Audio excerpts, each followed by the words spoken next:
Charles humiliated me in front of 20 elite guests, calling me street garbage and demanding his son leave me.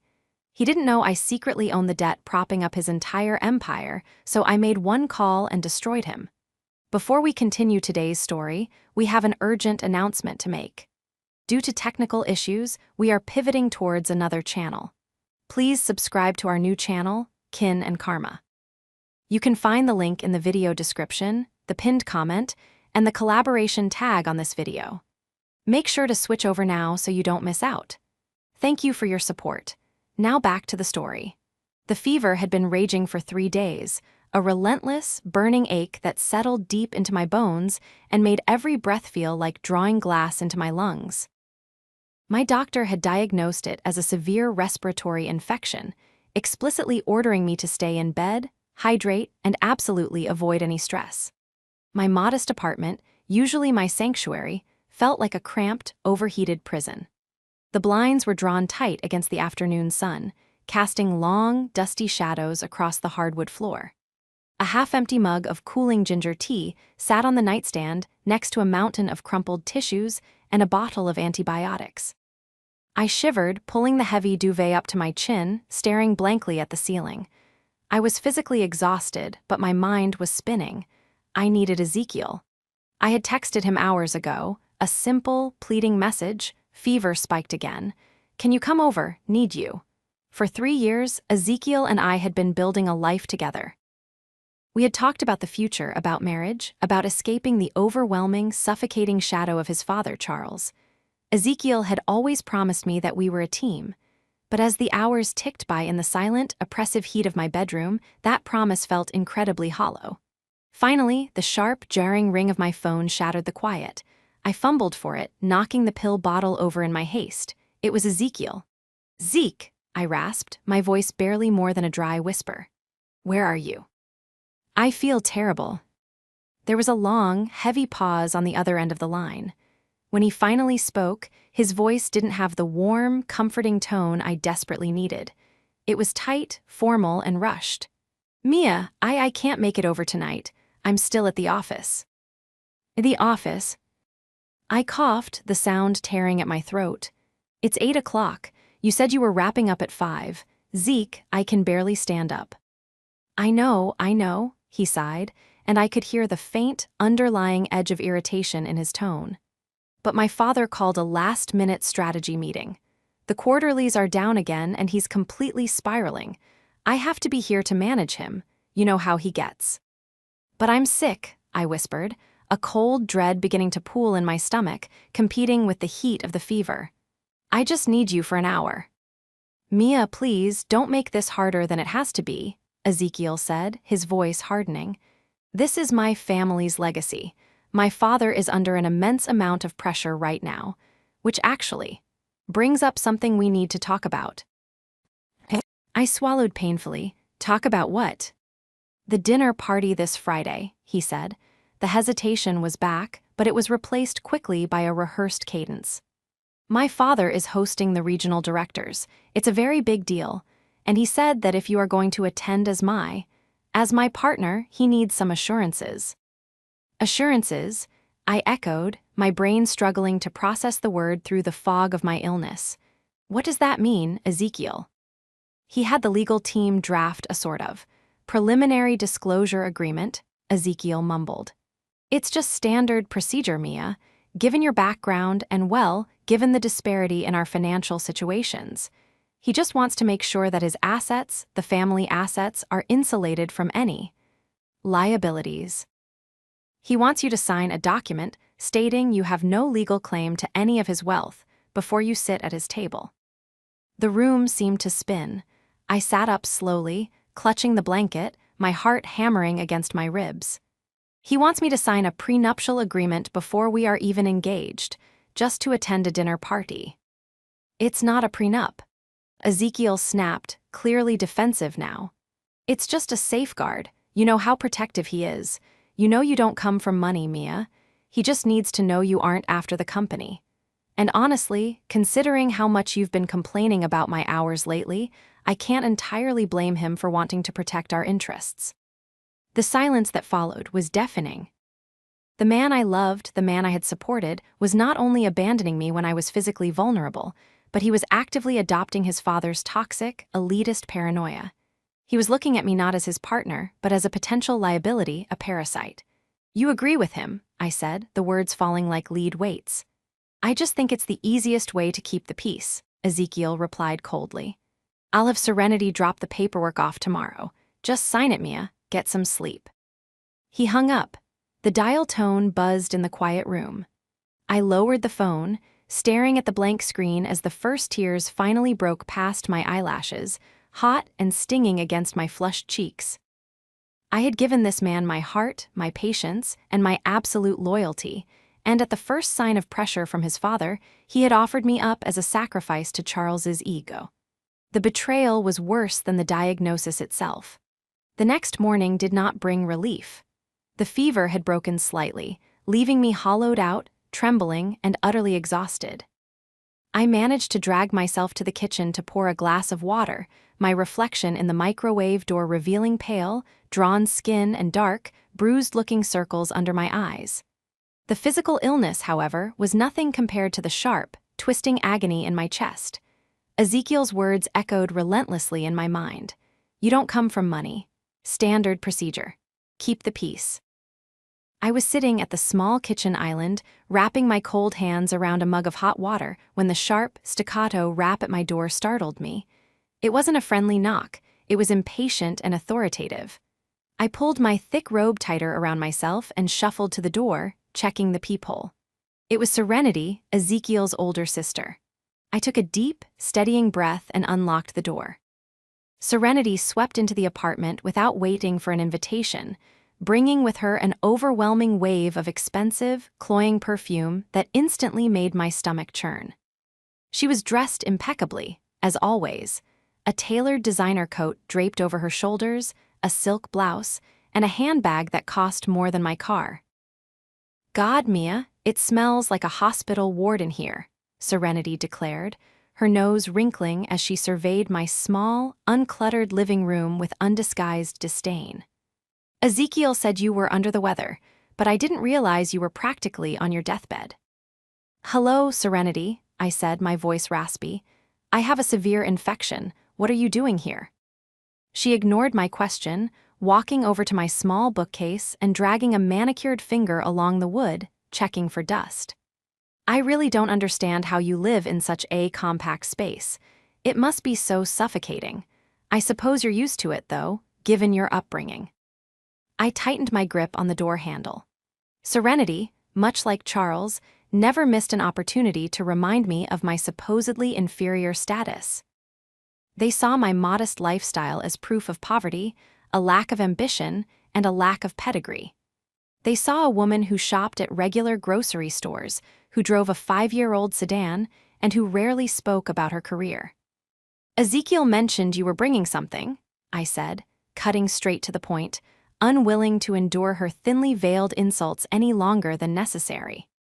Serenity stopped examining my furniture and turned to me, a tight, artificial smile stretching across her heavily contoured face. She reached into her oversized designer bag and pulled out a thick, cream-colored envelope. She held it out to me between 2 fingers, as if the paper itself might contaminate her. "Yes. Father insisted I bring this to you personally," she said, her tone dripping with condescension. "It's the character clause Ezekiel mentioned. Father is hosting the regional directors this Friday, and frankly, having you there is already a massive concession on his part. He just needs this signed to ensure you aren't entertaining any grand illusions about our family's wealth." I didn't take the envelope immediately. I just stared at it, the physical manifestation of their complete lack of respect for me. "Go on, take it," Serenity urged, thrusting it closer. "It's just legal jargon.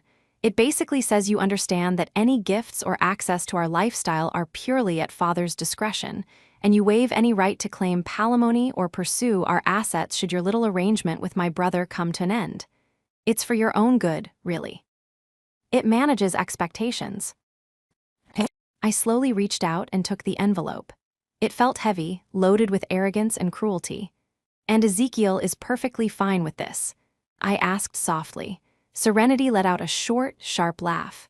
Ezekiel understands reality, Mia. He's the heir to a massive enterprise. You are. Well, you're a lovely girl, I'm sure, but you're a distraction. Father is simply protecting the empire.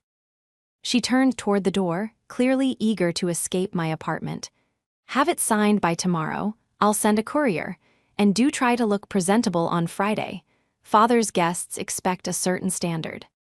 With a final, dismissive wave, she walked out, the heavy door clicking shut behind her. I stood alone in the hallway, looking down at the thick envelope. A strange, eerie calm began to wash over me, cooling the feverish heat in my blood. They truly believed they held all the cards. They believed their wealth made them untouchable, superior, and immune to consequence. They looked down on me because of my small apartment and my quiet demeanor. But they had forgotten one crucial thing. To understand the sheer magnitude of Charles's arrogance, one had to understand the foundation of my relationship with Ezekiel. We had met 3 years ago at a mundane coffee shop in the financial district. Ezekiel had been having a visible panic attack over a spilled latte and a ruined presentation. I had calmly stepped in, helped him clean up, and, noticing the structural flaws in the financial projections he was fretting over, offered a few quiet suggestions. He had been captivated. In the beginning, Ezekiel was a kind, albeit deeply anxious, man living under the crushing weight of his family's expectations. He didn't want to run the company, he wanted to be an architect. But Charles demanded absolute obedience. For 3 years, I had been Ezekiel's silent pillar. When Charles berated him in front of the board, I was the one holding him as he cried in my tiny apartment. When he had to submit complex restructuring plans, I was the one staying up until 3:00 a.m., secretly rewriting them so they made sense, letting him take all the credit just so his father would finally smile at him. I sacrificed my own sleep, my own free time, and poured my energy into supporting him, believing that eventually, my love would give him the strength to stand on his own. But Charles was a black hole, consuming everything around him. Charles was a man who looked like he had been manufactured in a factory that produced obsolete aristocrats. He was in his early 60s, with silver hair that was always impeccably styled, tailored suits that cost more than a year's rent, and a posture so rigid it looked painful. But it was his eyes that were the most striking. They were a pale, icy blue that evaluated everyone he met not as human beings, but as assets or liabilities on a balance sheet. I remembered my formal introduction to him vividly. Ezekiel had finally brought me to the sprawling family estate for a Sunday brunch. The dining room was larger than my entire apartment, dominated by a massive mahogany table. Charles had barely looked at me when we were introduced. He continued cutting his steak, his knife scraping loudly against the china. "So, Mia," Charles had said, his voice a low, resonant rumble that demanded absolute silence from the room. "Ezekiel tells me you work in an office. Clerical work, is it?"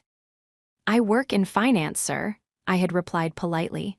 Charles had let out a small, dismissive scoff. "Finance? Everyone calls themselves a financier these days if they can balance a checkbook. Tell me, who are your people? Where did your family summer?" "My parents were public school teachers," I answered, keeping my chin up despite the sudden tension in the room.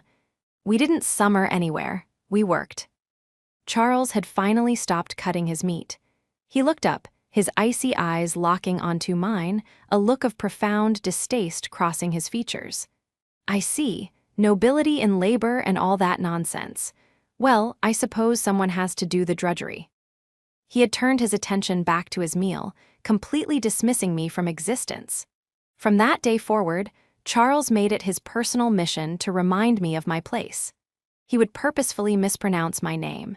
He would ask invasive, pointed questions about my little accounting job, mockingly wondering if I was struggling to pay my rent.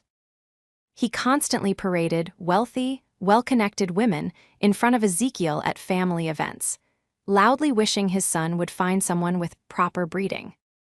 Through it all, Charles cultivated an image of immense power and untouchable wealth. He threw lavish parties, bought expensive sports cars, and constantly boasted about the Thorn Empire. He was a man deeply obsessed with appearances, completely disconnected from the reality of his own business. And now, he had managed to poison Ezekiel completely. He had convinced the man I loved that I was nothing more than a beggar at their gates, demanding I sign my own dignity away just to share a meal with them. I looked down at the cream-colored envelope in my hand.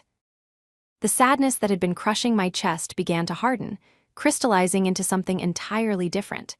It was cold, sharp, and focused. I walked over to my kitchen counter, picked up a pen, and stared at the dotted line where Charles expected my subservient signature. I stared at the dotted line on the thick, cream-colored paper. Serenity's cloying perfume still hung in the air of my small apartment, a lingering reminder of the utter contempt the Thorne family held for me. My hand, holding a cheap ballpoint pen, trembled slightly, not from the lingering fever, but from the sudden, tectonic shift happening within my own mind. I had spent 3 years shrinking myself. I had hidden my success, my drive, and my reality, all to avoid intimidating a man who was perpetually overshadowed by his father. I had thought my modesty would bring us closer. Instead, it had made me a target. Slowly, deliberately, I placed the pen down on the kitchen counter. I didn't drop it. I placed it with the finality of a judge bringing down a gavel. I pushed the insulting legal document away. The time for shrinking was over. I walked over to the modest desk in the corner of my living room and opened my laptop. I bypassed my personal profile and entered a complex sequence of keystrokes, bringing up a heavily encrypted secondary login screen.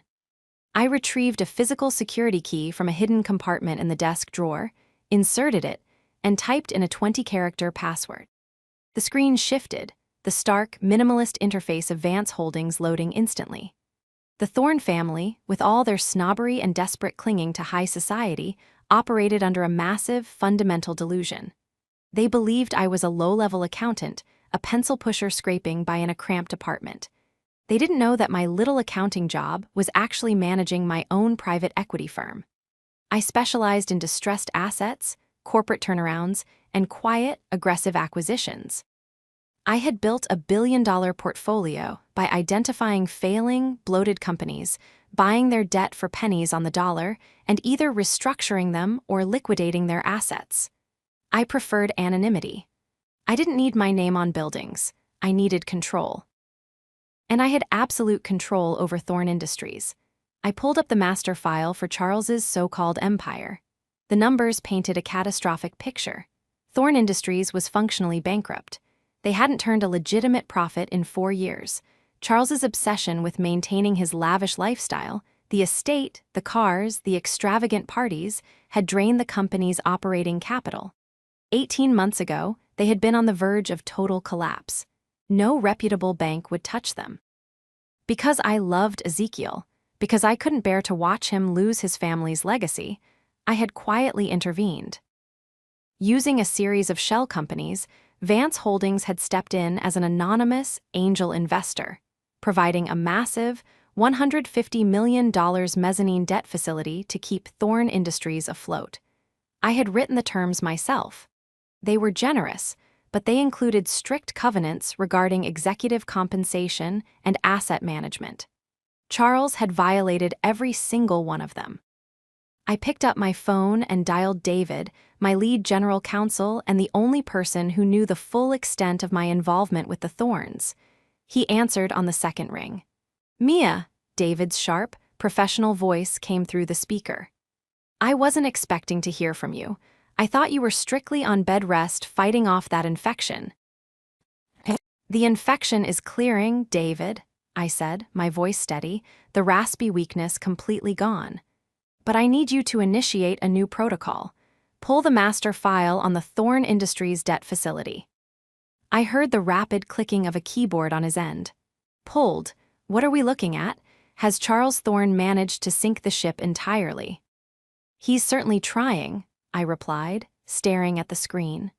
"He just tried to force me to sign a pseudo-prenuptial agreement to attend a dinner party, waving his imaginary wealth in my face. I've had enough.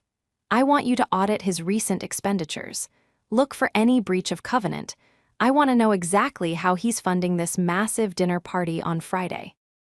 "Understood," David said, a hint of predatory satisfaction in his tone. And if I find the breaches? Prepare the default notices, I commanded, the coldness in my own voice surprising me. Draft the asset freeze injunctions. Have everything ready to file the moment I give the word. I want the paperwork ironclad. When we drop the hammer, I want it to shatter his world instantly. Consider it done, Mia. I'll have a preliminary dossier to you by tomorrow afternoon. I ended the call. The fever had broken, replaced by a chilling clarity. Charles Thorne had demanded I prove I wasn't a threat to his empire. I was about to show him that I wasn't a threat, I was the owner. By Thursday afternoon, my physical strength had largely returned, fueled by a potent mixture of antibiotics and simmering outrage. I dressed carefully, not in my usual casual attire, but in a tailored, charcoal gray suit that cost more than Charles's entire bespoke wardrobe, a subtle armor I rarely wore. I took a cab to the towering glass and steel monolith that housed Thorne Industries' headquarters. The lobby was a testament to Charles's ego: imported marble floors, absurdly large abstract sculptures, and a reception desk that looked like a command center.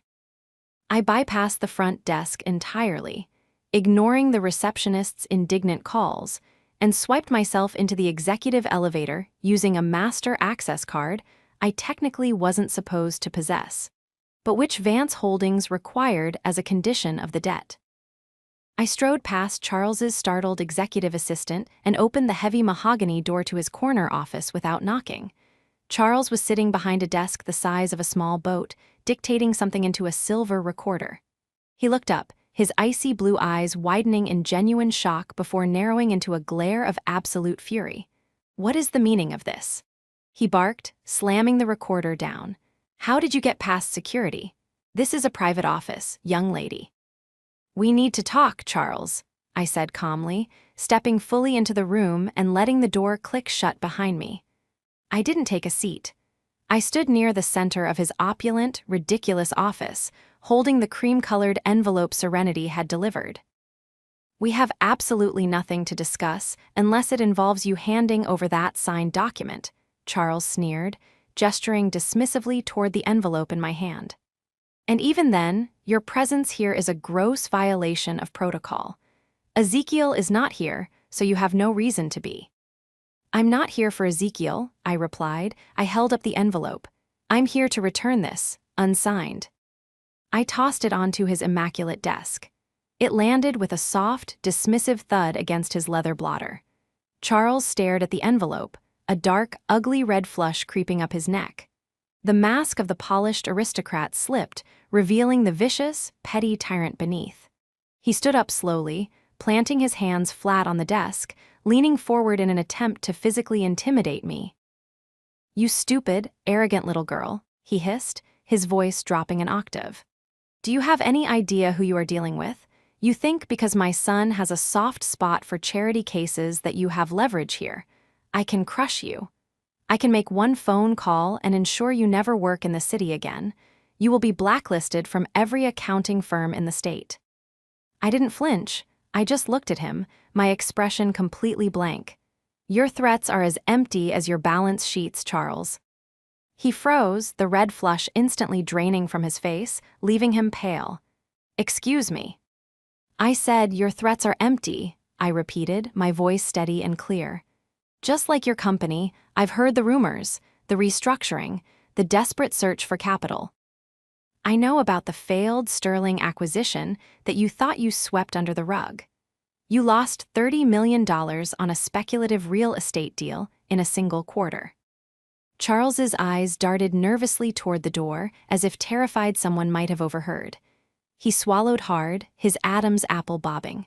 You don't know what you're talking about. You're a clerk. You're repeating idle gossip." He tried to recover his bluster, puffing out his chest. "Listen to me very carefully, Mia. You are going to attend that dinner tomorrow night. You are going to sit there quietly, and you are going to let Ezekiel explain to our guests that you simply aren't a fit for our family. You will allow him to end this cleanly, publicly, and without a scene. If you refuse, I will personally see to it that you are ruined." It was a pathetic, poorly executed threat. He was trying to force a public breakup to save his own pride, completely unaware of the absolute destruction hovering over his head. "I will be at the dinner, Charles," I said softly, turning toward the door. I wouldn't miss it for the world. I spent Thursday evening pacing my apartment, waiting. At exactly 8:00 p.m., my encrypted inbox pinged. David had delivered the dossier. I downloaded the files and began reading. What I found was far worse than financial mismanagement or simple incompetence. Charles Thorne wasn't just a terrible businessman, he was a criminal. To maintain the illusion of his immense wealth, to fund the extravagant dinner parties, the private jets, and his wife's shopping habits, he hadn't just drained the operating capital. He had been systematically embezzling from the Thorne Industries Employee Pension Fund. He was stealing the retirement savings of the factory workers, the middle managers, the people who had dedicated their lives to his family's company, all to prop up his own ego. It was a massive, federal-level fraud. And the $150 million debt facility I had provided. He had used a portion of it to temporarily cover his tracks, essentially using my money to facilitate his theft. A wave of pure, unadulterated disgust washed over me. I printed the most damning documents, wire transfer logs, falsified internal audits, and the direct route of stolen funds into his personal offshore accounts. I laid them out on my kitchen table, the undeniable proof of a monster. Just as I was organizing the final stack, the buzzer to my apartment sounded. It was Ezekiel. When I opened the door, he looked haggard. His tie was loosened, his hair disheveled, and his eyes were dark with stress and anger. He didn't greet me, he simply pushed past me into the apartment, pacing the small living room like a caged animal. "What did you do, Mia?" he demanded, whirling to face me. "My father called me in a rage. He said you barged into his office, threw the agreement in his face, and threatened him. He's practically having a heart attack. Do you have any idea the amount of pressure he's under right now?" "Ezekiel, please, just listen to me," I started, keeping my voice gentle. I wanted to give him one last chance to open his eyes. "Your father is lying to you, about everything." "Stop it," Ezekiel shouted, running a hand through his hair. "Just stop. I asked you for one thing, one simple compromise to keep the peace, to help my family through a difficult time, and you intentionally went out of your way to antagonize him. He's a titan of industry, Mia. He built an empire, and you're treating him like a common criminal." My heart fractured. He was so deeply entrenched in the delusion, so thoroughly brainwashed by a lifetime of Charles's manipulation. I walked over to the kitchen table and picked up one of the bank statements showing the diversion of pension funds. "He didn't build an empire, Zeke," I pleaded, holding the paper out to him. "He inherited it and he destroyed it. Look at this, just look at the numbers. He's broke. Worse than broke, he's stealing." Ezekiel didn't even look at the paper. He slapped my hand away, the paper fluttering to the floor between us. "I am not playing into your paranoid delusions because you're insecure about my family's wealth," Ezekiel spat, his words sharp and cruel. "I am defending my father. He is stressed because he is trying to save hundreds of jobs, something you couldn't possibly understand from your little cubicle." I stared at the man I loved, realizing with absolute clarity that he was gone. The kind, gentle man I had supported was completely buried under the toxic loyalty demanded by his abuser. Ezekiel pointed a shaking finger at me. "You are going to show up to that dinner tomorrow. You are going to apologize to my father in front of everyone. And if you can't do that, if you can't show my family the respect they deserve, then we are done." He turned and stormed out, slamming the door so hard the walls shook. I stood in the silence of my apartment, looking down at the discarded evidence of Charles's crimes on the floor. I slowly bent down and picked it up, smoothing out the wrinkles. Ezekiel had made his choice. He had chosen the illusion. He had chosen the monster. I pulled out my phone and sent one final text to David. "File the injunctions at exactly 8:30 p.m. tomorrow. Freeze everything." The stage was set. The trap was armed. All that was left was the dinner. Friday evening arrived with a chilling, crisp autumn breeze that stripped the final leaves from the oak trees lining the winding driveway of Charles's estate. I drove my modest, 5-year-old sedan up the long, perfectly manicured path, the headlights cutting through the descending twilight. The grand house loomed ahead, ablaze with lights, a monument to a legacy built on sand and sustained by theft. I parked at the far end of the sprawling lot, wedged between a gleaming silver Bentley and a sleek, black Porsche. The contrast was laughable, but tonight, I was the one holding the keys to every single luxury vehicle sitting on this gravel. I was dressed impeccably, but not flashily. I wore a tailored, floor-length gown in a deep, midnight navy, elegant, severe, and understated. I wore no jewelry save for a simple, silver watch. My armor was not made of diamonds. It was made of data, leverage, and the cold, unyielding truth resting in the leather briefcase I carried. As I entered the grand foyer, the sheer scale of Charles's delusion was on full display. A string quartet played softly in the corner of the sweeping marble staircase. Waiters in pristine white tuxedos circulated with silver trays bearing crystal flutes of vintage champagne and delicate hors d'oeuvres. The air was thick with the scent of expensive perfume, roasted duck, and the suffocating arrogance of the 20 elite guests Charles had gathered. These were the regional directors, the local politicians, the societal power players he believed he commanded. Ezekiel found me almost immediately. He looked incredibly handsome in a tailored tuxedo, but his face was drawn, his eyes darting nervously around the room. He didn't compliment my dress, he didn't offer a reassuring smile. Instead, he gripped my elbow with a tight, anxious hand. "You came," Ezekiel whispered, his voice strained. "Listen to me, Mia. Keep your head down, don't speak unless spoken to. Father is in a volatile mood, and this dinner needs to go perfectly. When he gives his toast, just nod and smile. Do you understand?" I looked at the man I had loved so deeply, feeling nothing but a profound, hollow ache.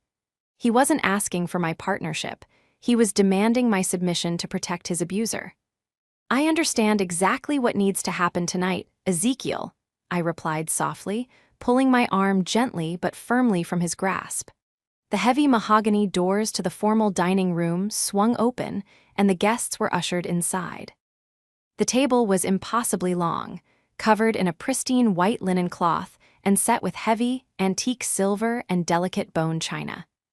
A massive crystal chandelier cast a warm, glittering light over the room. I was seated near the end of the table, far from the position of honor, intentionally placed between two elderly men who completely ignored my presence. Ezekiel was seated near his father at the head of the table. The first 2 courses passed in a blur of polite, hushed conversation and the clinking of expensive crystal. I ate nothing.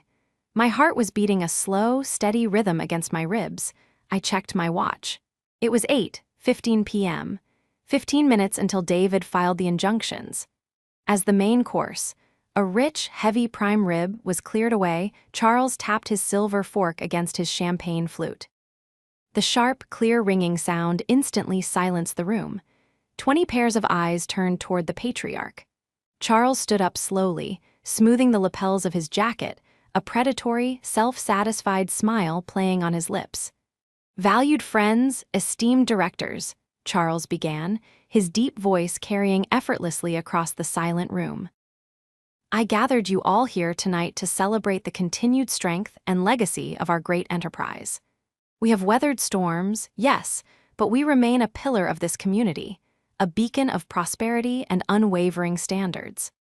He raised his glass slightly, basking in the murmured agreements and nodding heads of his audience. Then, his icy blue eyes slowly tracked down the length of the long table, bypassing the politicians, bypassing his son, until they locked squarely onto me. The predatory smile widened, morphing into a cruel, open sneer. "Of course, maintaining such standards requires constant vigilance," Charles continued, his tone shifting from celebratory to condescendingly sharp. "It requires protecting our legacy from those who do not understand our world. From those who look at our success not with admiration, but with unearned entitlement." The temperature in the room seemed to plummet. The guests shifted uncomfortably in their high-backed chairs, sensing the sudden, vicious turn in the patriarch's speech. Ezekiel went pale, his eyes wide and panicked, but he remained seated, paralyzed by his lifelong conditioning. "We must always be wary of the parasites," Charles said, his voice dripping with venom, the words aimed like poisoned arrows down the length of the table. "Those who disguise themselves as partners, but who are, in reality, nothing more than common opportunists." He leaned forward, placing his hands flat on the table, pointing his chin directly at me. My blood turned to ice as my boyfriend's father sneered, "Street garbage," across the silent table. People who bring nothing to the table but their own pathetic, grasping desperation. 20 guests watched my humiliation. The silence that followed was absolute, suffocating, and heavy with the weight of his calculated cruelty. Nobody spoke. Nobody moved. Ezekiel simply stared down at his empty porcelain plate, unable or unwilling to defend me. I did not flush. I did not cry. The fever that had plagued me days ago felt like a distant memory, replaced by an absolute, terrifying clarity. I reached down to the floor, picked up my leather briefcase, and set it on my lap. I unlatched it with 2 sharp, loud clicks that echoed in the dead quiet of the dining room. I rose slowly, the fabric of my gown whispering against the carpet. I didn't look at the guests. I didn't look at Ezekiel. I kept my eyes locked entirely on Charles. I reached into the briefcase and pulled out the thick stack of documents David had prepared, the master debt facility, the default notices, and the undeniable, irrefutable proof of the pension fund embezzlement. I walked calmly down the length of the table. The guests parted slightly as I passed, their expressions a mix of shock and morbid curiosity. When I reached the head of the table, I stood directly across from Charles.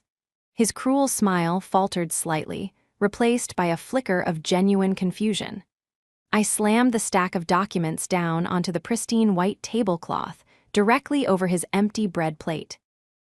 I leaned in, my face inches from his, and kept my voice low, but sharp enough to slice through the heavy silence.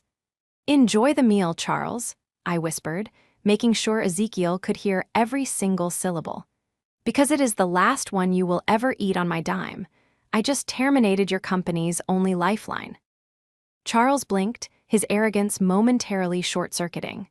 What is this nonsense?"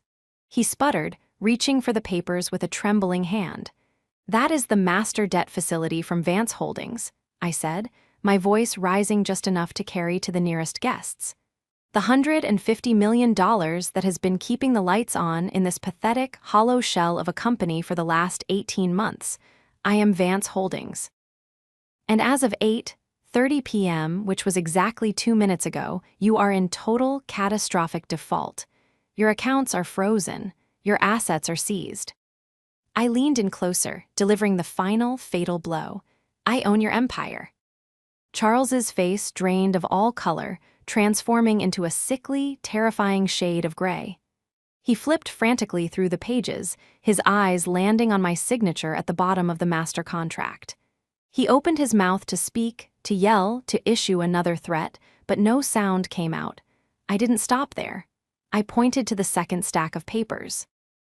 "And those, Charles, are the wire transfer logs detailing exactly how you systematically stole $3 million from your own employees' pension, fund to pay for this house, your cars, and this very dinner." A loud, collective gasp echoed around the room. One of the regional directors, a man seated to Charles's left, snatched the top paper from the embezzlement stack. His eyes scanned the numbers rapidly, and his face hardened into a mask of pure disgust. "My God, Charles," the director breathed, throwing the paper back onto the table as if it were on fire. "It's true, you've been stealing from the workers." The room erupted. Guests began standing up, pushing their chairs back, abandoning the table in a wave of panicked indignation. But my eyes were on Ezekiel. He was staring at the documents, his entire reality crumbling around him in real time. He picked up the transfer logs, his hands shaking violently. He looked at the numbers, then looked at his father. "Dad." Ezekiel whispered, his voice cracking, sounding like a terrified child. "Dad, tell me this is a lie. Tell me you didn't steal their retirements." Charles couldn't even look his son in the eye. He collapsed back into his chair, a deflated, ruined, pathetic old man, clutching his chest as the facade of his entire life shattered into a million irreparable pieces. Ezekiel looked at me, tears streaming down his face, the blindfold finally, agonizingly ripped away. He had seen the monster. He dropped the papers onto his father's lap, stood up, and took a step away from the table. "I'm done," Ezekiel said, his voice gaining a sudden, desperate strength. He looked around the chaotic room, then back to his father. "You are no father of mine. You're a thief." He didn't look back as he turned and walked out of the dining room, leaving Charles entirely alone amidst the wreckage of his own making. I watched him go, feeling a deep, profound sense of closure. The surgery was complete. The cancer had been excised. I turned on my heel and walked out the front door into the cool, dark night, leaving the Thorn legacy to burn to the ground behind me. By Monday morning, Thorn Industries was a media spectacle. The injunctions filed by Vance Holdings had frozen every single corporate and personal account linked to Charles. He had attempted to flee the state on Saturday, using a chartered jet, only to discover his black cards were entirely declined. On Tuesday, the SEC, tipped off by an anonymous source containing my meticulously organized dossier, raided the towering glass and steel headquarters. Charles was escorted out of the building in handcuffs, his impeccably styled silver hair disheveled, hiding his face from the blinding flashes of the local news cameras. The embezzlement charges alone were enough to guarantee he would spend the rest of his natural life in a federal penitentiary. The society friends he had cultivated so desperately abandoned him instantly, issuing public statements of shock and condemnation to distance themselves from the radioactive fallout. Serenity's designer lifestyle collapsed overnight. She was forced to vacate her penthouse when the holding company foreclosed on it, throwing a very public, tearful tantrum on the sidewalk that immediately went viral. 2 weeks after the dinner party, I was sitting in my small, quiet apartment, reviewing the restructuring plans for the newly acquired manufacturing assets. The buzzer sounded. I walked to the door and checked the peephole. It was Ezekiel. I opened the door slowly. He looked completely different. The tailored suits were gone, replaced by a simple sweater and jeans. The anxious, manic energy that had always vibrated beneath his skin had vanished, replaced by a deep, weary stillness. He looked exhausted, but for the first time in the 3 years I had known him, he looked genuinely awake. "Can I come in?" he asked quietly. I stepped aside, gesturing to the living room. He walked in, looking around the modest space not with disdain, but with a profound, painful reverence. He sat down on the edge of my sofa, staring at his hands. "I don't expect you to forgive me, Mia," Ezekiel began, his voice thick with emotion. "I don't deserve it. I was blind." I was so terrified of losing his approval that I let him convince me that the only person who actually loved me was the enemy. I let him insult you. I abandoned you when you were sick.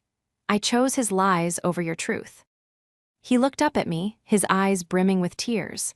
"I am so incredibly sorry for all of it." I sat in the armchair opposite him, folding my hands in my lap.